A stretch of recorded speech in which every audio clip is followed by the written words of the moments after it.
സമയം എങ്ങനെ ഇഫക്റ്റീവ് ആയിട്ട് ബാലൻസ് ചെയ്യാം. ഇത് എപ്പോഴും റെലവെന്റ് ആയിട്ടുള്ള ഒരു കാര്യം തന്നെയാണ്. അതുകൊണ്ട് തന്നെ നിങ്ങൾ ഇതിനെ റിലേറ്റഡ് ആയിട്ടുള്ള ഒരുപാട് സജഷൻസ് അല്ലെങ്കിൽ നിങ്ങളുടെ പേഴ്സണൽ എക്സ്പീരിയൻസസ് ഇതൊക്കെ നമ്മുടെ കമന്റ് ബോക്സിൽ ഒന്ന് ലൈവ് ആക്കുക എന്നുള്ളതാണ് ഫസ്റ്റത്തെ കാര്യം.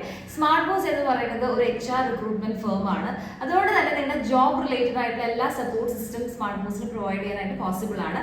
ഹാഫ് സാലറി എന്നൊരു വലിയ ചാർജസ് ഒന്നും ഇല്ലാതെ ഏകദേശം ഒരു വർഷത്തോളം നിങ്ങൾക്ക് ഈ ഒരു സർവീസ് അവൈൽ ചെയ്യാനായിട്ട് പറ്റും. അതുകൊണ്ട് തന്നെ നിങ്ങളുടെ CV താഴെ അറ്റാച്ച് ചെയ്തിരിക്കുന്ന കോൺടാക്ട് നമ്പറിലേക്ക് ഷെയർ ചെയ്യുന്നത് വഴി കൃത്യമായിട്ടുള്ള ജോബിലേക്ക് പ്ലേസ്ഡ് ആവാനുള്ള ഇന്റർവ്യൂ ഷെഡ്യൂളിംഗ്, അതുപോലെ തന്നെ നിങ്ങളുടെ CV കറക്റ്റ് ആയിട്ട് പ്രസന്റ് ചെയ്യുന്ന കാര്യങ്ങളും ഇതെല്ലാം സ്മാർട്ട് ബോസിൽ നിന്ന് തന്നെ സപ്പോർട്ട് നിങ്ങൾക്ക് റിസീവ് ചെയ്യാവുന്നതാണ്. അപ്പോൾ ചെറിയ രജിസ്ട്രേഷനോട് കൂടി തന്നെ പെട്ടെന്ന് തന്നെ നിങ്ങളുടെ CV കോൺടാക്ട് നമ്പറിലേക്ക് ഷെയർ ചെയ്യുക. ഓക്കെ, അപ്പോൾ ആദ്യത്തെ ഒരു കാര്യം എന്ന് പറഞ്ഞു കഴിഞ്ഞാൽ നിങ്ങളുടെ ജോലി സമയത്തിന് എങ്ങനെയാണ് എഫക്റ്റീവായിട്ട് ബാലൻസ് ചെയ്യാൻ പറ്റുക എന്നുള്ളത്. പലപ്പോഴും നമ്മൾ ഒബ്സർവ് ചെയ്യുമ്പോൾ കാണുന്ന ഒരു കാര്യമാണ്. അതായത് ജോബിനെ ഒരു വളരെയധികം പ്രയോറിറ്റിയിലേക്ക് എംപ്ലോയീസിന്റെ ഭാഗത്തു നിന്ന് വരുന്ന സമയത്ത് ഇത് എങ്ങനെയാണ് ഇതിനെ കൃത്യമായിട്ട് ബാലൻസ് ചെയ്യുക എന്നത് ഒരു ക്വസ്റ്റ്യൻ മാർക്ക് വരാറുണ്ട്. അപ്പൊ അതിനെ കുറിച്ചിട്ടുള്ള ഒരു ജസ്റ്റ് ഒരു 3 പോയിന്റ്സ് നിങ്ങളൊന്ന് നോട്ട് ഡൗൺ ചെയ്ത് കഴിഞ്ഞാൽ തന്നെ വളരെ ഭംഗിയായിട്ട് ഈ ഒരു കാര്യം ചെയ്യാനായിട്ട് പോസിബിൾ ആണ്. ഫസ്റ്റ് പോയിന്റ് എന്ന് പറഞ്ഞു കഴിഞ്ഞാൽ പ്രയോറിറ്റൈസ് യുവർ ടാസ്ക് എന്നുള്ളതാണ്.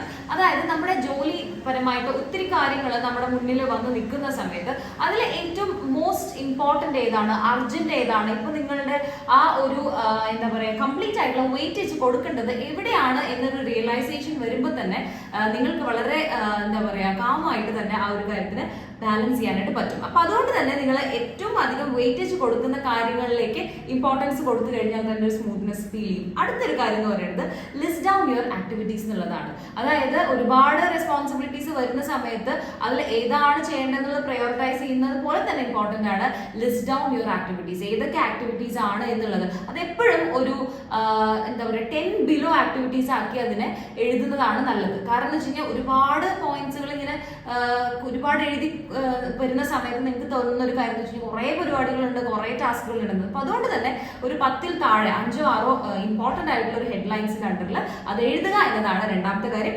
And last but not least അത് തന്നെയാണ് ഏറ്റവും അധികം ഇമ്പോർട്ടൻ്റ് ആയിട്ടുള്ളത്. അതൊരു സെൽഫായിട്ട് നിങ്ങൾക്ക് തോന്നേണ്ട ഒരു പോയിന്റ് എന്ന് പറയുന്നത് feel the accomplishment. End of the ഡേയിൽ നമ്മൾ ആലോചിക്കുന്ന സമയത്ത് ഇത്രയും ജോലികൾ ചെയ്തു അതിൽ ഒരു സ്വന്തമായിട്ട് തോന്നുന്ന ഒരു സാറ്റിസ്ഫാക്ഷൻ അല്ലെങ്കിൽ ഒരു അക്കംപ്ലിഷ്മെന്റ് എന്നൊരു ഇമോഷൻ കൊടുത്തു കഴിഞ്ഞാൽ തന്നെയാണ് പിറ്റേ ദിവസം രാവിലെയും ഇതേ കാര്യങ്ങൾ ഭംഗിയായിട്ട് ചെയ്യാനായിട്ട് പറ്റുന്നത്. അതുകൊണ്ട് 3 പോയിന്റ്സ് ആണ്. നിങ്ങളുടെ ജോലികളെ പ്രയോറിറ്റൈസ് ചെയ്യുക, അതുപോലെ രണ്ടാമതായിട്ട് നിങ്ങളുടെ ആക്ടിവിറ്റീസിനെ കൃത്യമായിട്ട് ലിസ്റ്റ് ഡൗൺ ചെയ്യുകയും, അതുപോലെ തന്നെ ഫൈനലി ഇതിന്റെ എൻഡ് ഓഫ് ദി ഡേ എപ്പോഴാണെങ്കിൽ ആ ഒരു സമയം നിങ്ങൾ ചെയ്ത ആക്ടിവിറ്റീസിന് ഇതിൽ നല്ലത് എന്നൊരു ഇമോഷൻ സെൽഫ് ആയിട്ടെങ്കിലും കൊടുക്കാൻ പറ്റുകയാണെങ്കിൽ that will be making A great difference. അപ്പൊ അതുകൊണ്ട് തന്നെ നിങ്ങൾ ഈ ഒരു ട്രാക്കിൽ പോയി കഴിഞ്ഞാൽ നിങ്ങളുടെ ജോബ് എന്നൊരു കാര്യം അല്ലെങ്കിൽ നിങ്ങളുടെ കരിയർ എന്നൊരു കാര്യത്തിന് നിങ്ങൾക്ക് എന്നും പുതിയൊരു ഒരു രീതിയിൽ തന്നെ തുടരാനായിട്ട് സാധിക്കും. അപ്പോൾ അതുകൊണ്ട് തന്നെ സ്മാർട്ട് ബോസ് എന്ന് പറയുന്നത് ഒരു HR റിക്രൂട്ട്മെന്റ് ഫേം ആണ്. നിങ്ങളുടെ ജോബ് റിലേറ്റഡ് ആയിട്ട് എല്ലാ സപ്പോർട്ട് സിസ്റ്റം നമുക്ക് പ്രൊവൈഡ് ചെയ്യാനായിട്ട് പോസിബിൾ ആണ്.